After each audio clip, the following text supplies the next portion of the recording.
जय हिंद, जय भारत, जय श्री राम। आज का विषय होगा इस हमारे भारतवर्ष में दूध की नदियाँ बहती थी। हमारे पुराने लोग कहते हैं, वो बात तो हमने सत्य देखा कुछ और सुना हूँ। वैसे तो पूरा देखा नहीं, थोड़ा देखा अपने बचपन में। हमारा उम्र इस समय 67 वर्ष चल रहा है।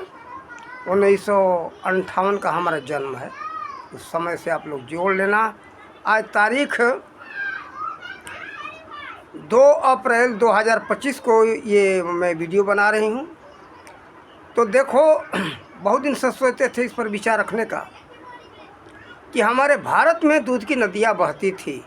भगवान श्री कृष्ण के समय में भी वो बात था, और आज से 60 वर्ष पहले का भी मैंने बात सुनी। 60-70 वर्ष 100 वर्ष पहले के सामने की हमारे जो लोग देखे थे, जो लोगों ने स्वयं किया था, वो लोग बता रहे थे। हमारा जन्मभूमि बिहार का है, बक्सर ज़िले का। वैसे हम उत्तर प्रदेश में 1975 में आ गए। जिला बहराइच में, अयोध्या से 180 किलोमीटर उत्तर तरफ है। उत्तर और पश्चिम के कोन पर नेपाल के सीमा पर है। भारत और नेपाल का सीमा है वो। लेकिन हमने बचपन में सुना था गांव में, सिकरौल में, सिकरौल लख हमारा सिकरौल गांव है, हमारा जन्मभूमि, और थाना सिकरौल है और ज़िला बक्सर है। तो हमारे गांव से पश्चिम तरफ एक यादवों लोगों का गांव था, मथौली उस गांव का नाम है। वहाँ सरजू यादव थे, उनके भाई थे बड़े, राम नरेश यादव पहलवान हुआ करते थे वो पहले के। तो उनके बुढ़ापे में हमने देखा था, जब मरने का समय आ गया था, बिल्कुल बिल्कुल हड्डी हड्डी रह गया था। उनके जो सीना का जो ठटरी कहते ना बत्ता, ये इतने 4-4 अंगुल चौड़े थे। वो बता रहे थे कि हमारे पास 1000 गाय थी उनके समय में। बचपन में 1000 गायों का इतना दूध होता था। उस समय दूध लोग खाते और उसका मक्खन निकालते, जो बच जाता वहाँ ठोरा नदी है, ठोरा नदी में डाल देते थे। 1000 गाय का दूध क्या करेंगे लोग? बछड़े भी नहीं पी पाते थे, इतना अधिक होता था। जो बच्चे होते ना, बछड़ा बछड़ी, वो भी नहीं पी पाते थे, और न पीने पर जो है दूध निकालना पड़ता था ताकि गाय को थान का नुकसान न करे। इतना दूध होता था। तो वो जो है कि जो दूध बच जाता था ठोरा नदी में डाल दिया करते थे वो लोग। वो कहाँ चला जाता है? गंगा नदी में।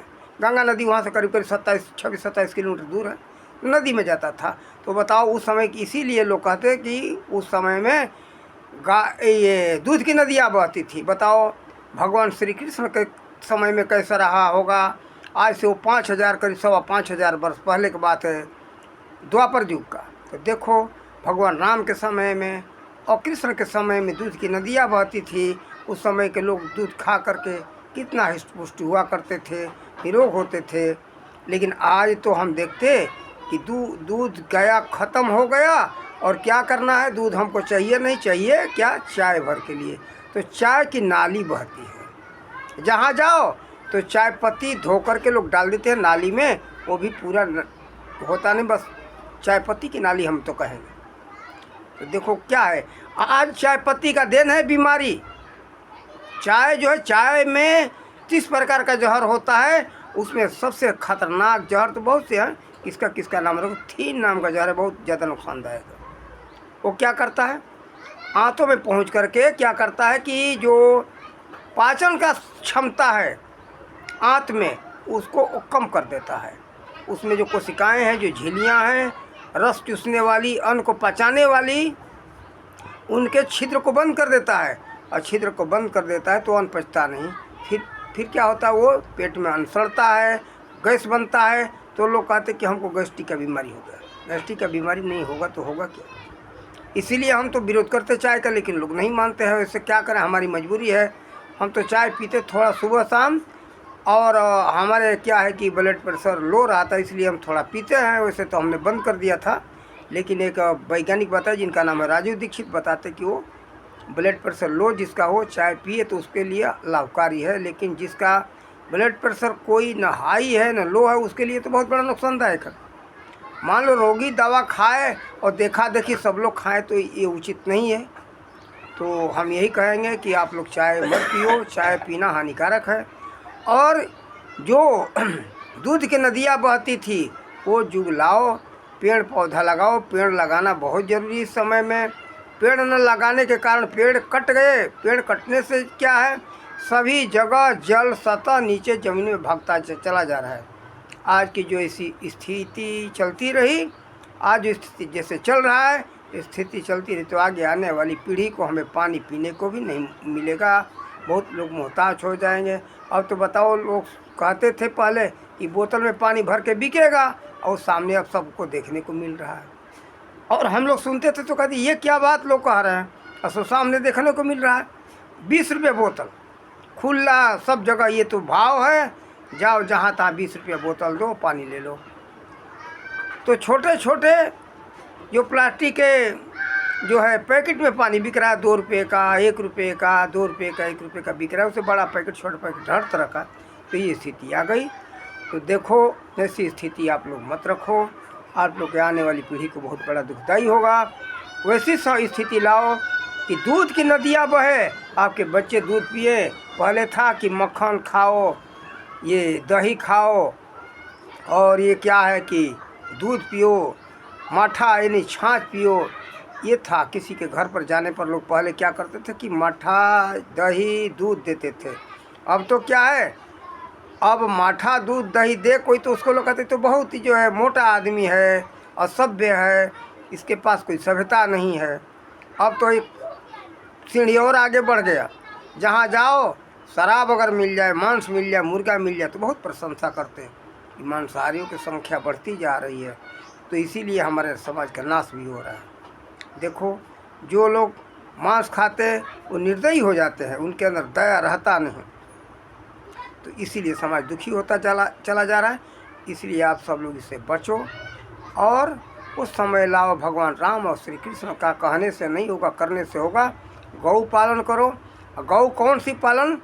देसी गाय हो, कहीं किसी भी क्षेत्र का हो, भारतीय गाय होनी चाहिए। जो जर्सी है दोगला, ये भैंस और गाय के मिलावट का ये बनाया हुआ है दूध के चक्कर में।